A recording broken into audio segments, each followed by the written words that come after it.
Oke, oke.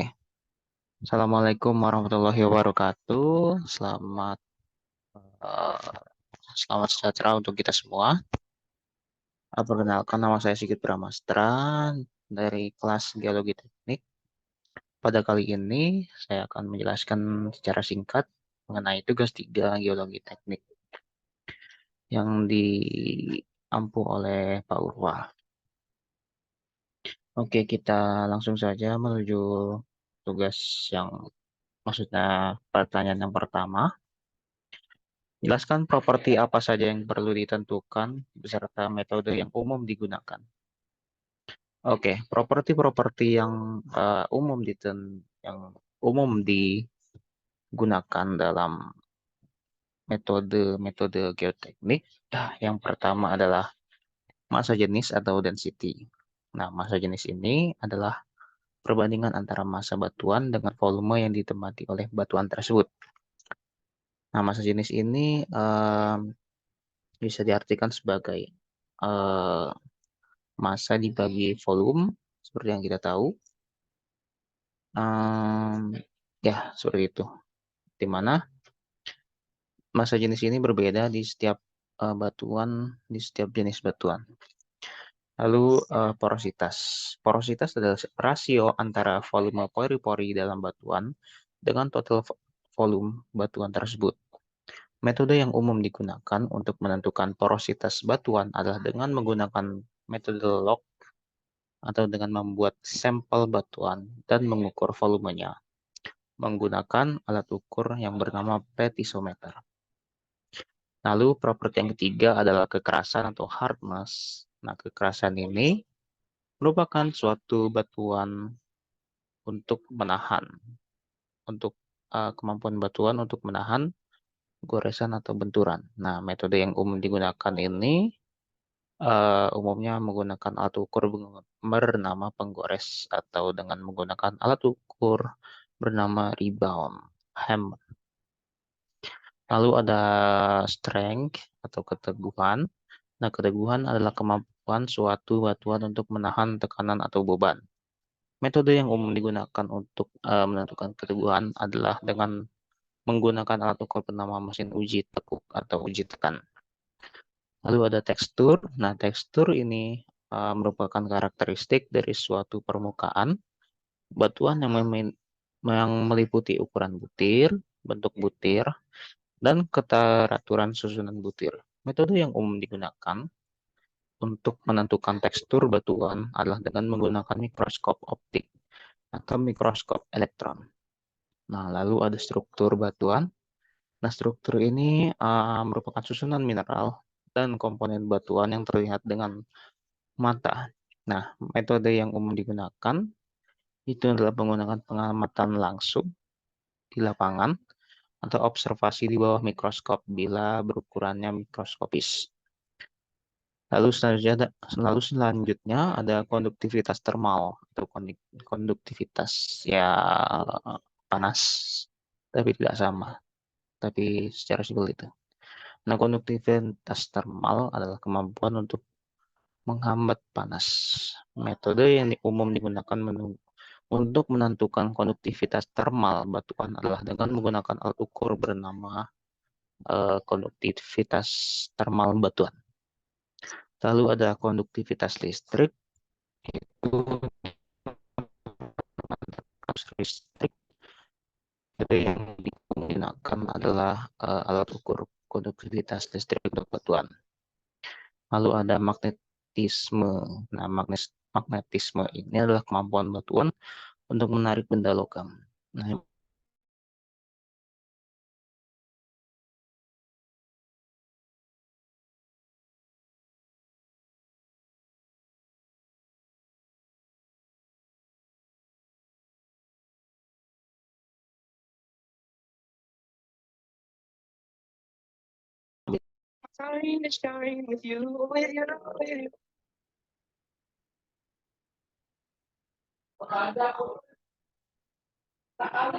Lalu selanjutnya adalah nomor 2, jelaskan perbedaan antara tekanan hidrostatis dan tekanan lateral dalam batuan dan bagaimana tekanan ini mempengaruhi kekuatan batuan.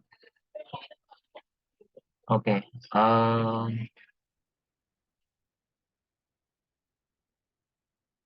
tekanan hidrostatis,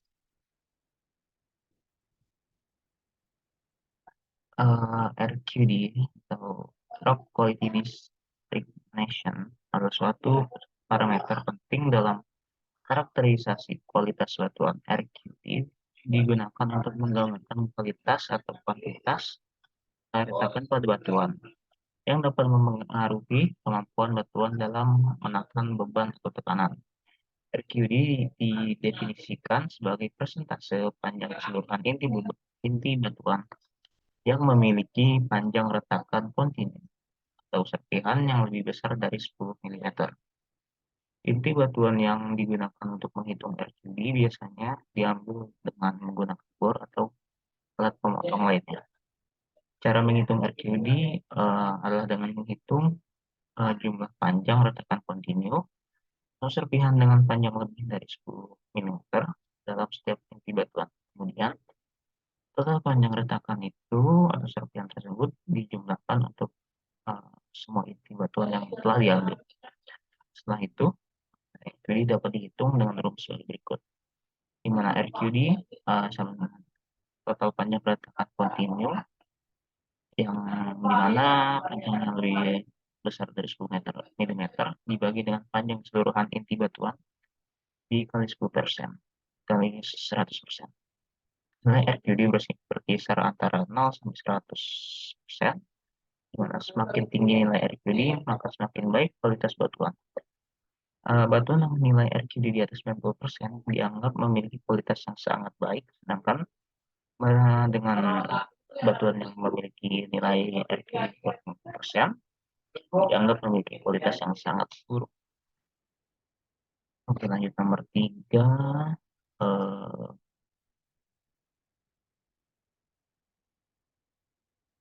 Mengapa pengamatan disponibilitas pada batuan sangat penting dalam site investigation untuk pekerjaan rekayasa?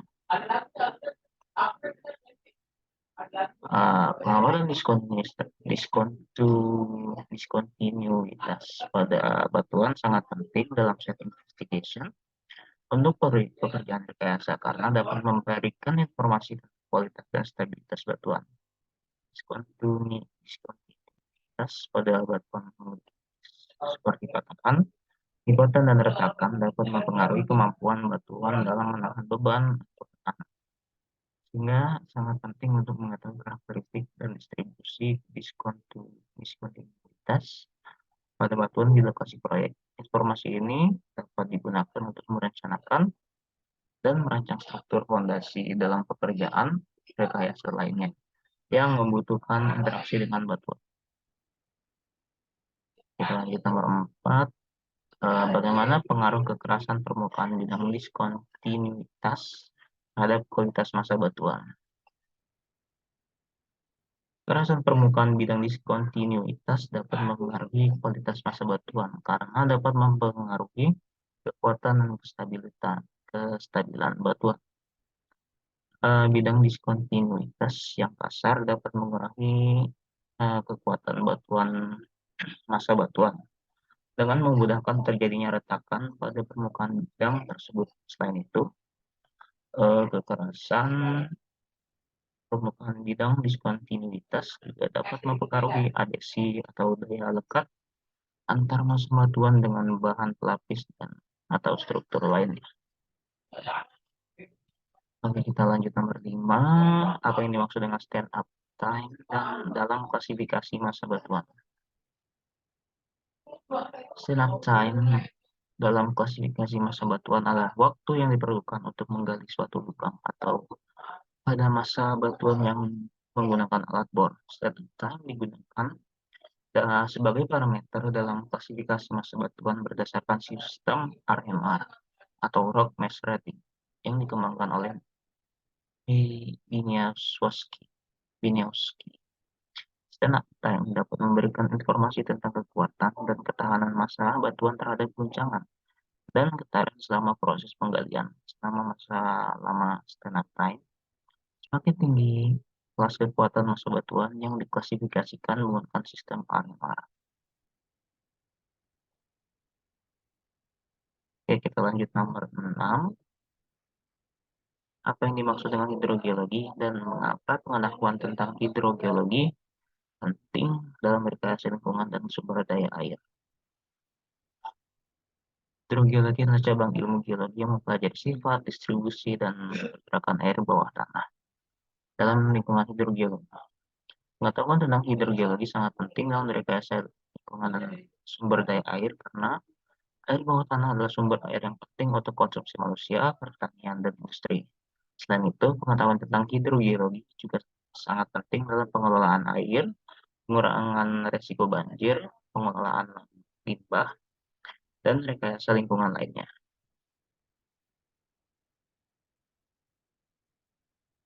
Lanjut nomor 7, jelaskan bagaimana siklus air berperan dalam proses hidrologi dan apa peran penting air tanah dalam siklus air. Siklus air adalah proses alami yang mengatur pergerakan air di tanah atau di bawah permukaan bumi. Proses ini meliputi penguapan dari permukaan air, kondensasi, presipitasi atau air hujan, aliran permukaan, dan sirkulasi ke dalam air tanah, serta aliran air bawah tanah. Air tanah memainkan peran penting dalam siklus air karena merupakan salah satu sumber air yang terus-menerus dipasok ke sungai, danau, atau laut. Ketika curah hujan rendah, air tanah adalah sumber utama air untuk pertanian dan penggunaan domestik. Lanjut nomor 8, bagaimana cara mengukur dan memodelkan gerakan air di bawah permukaan tanah?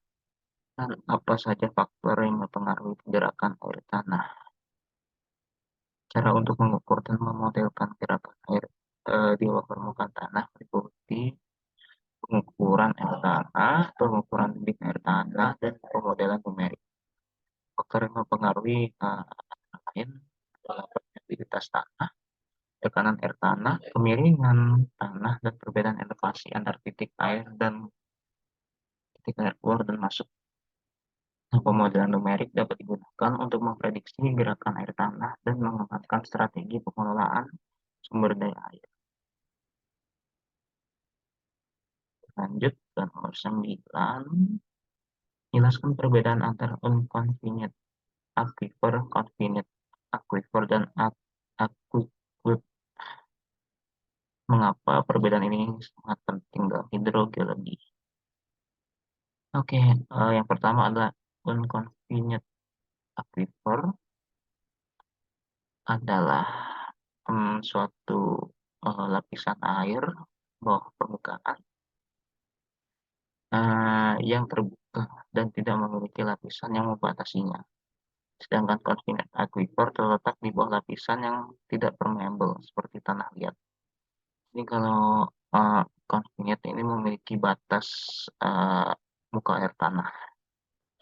Nah, aquifer yang confinite ini terisolasi di antara permukaan dan lapisan tanah yang memiliki sumber air. Nah, perbedaan ini sangat penting dalam hidrogeologi karena sifat-sifat ini mempengaruhi kemampuan aquifer untuk menyimpan dan memasok air tanah.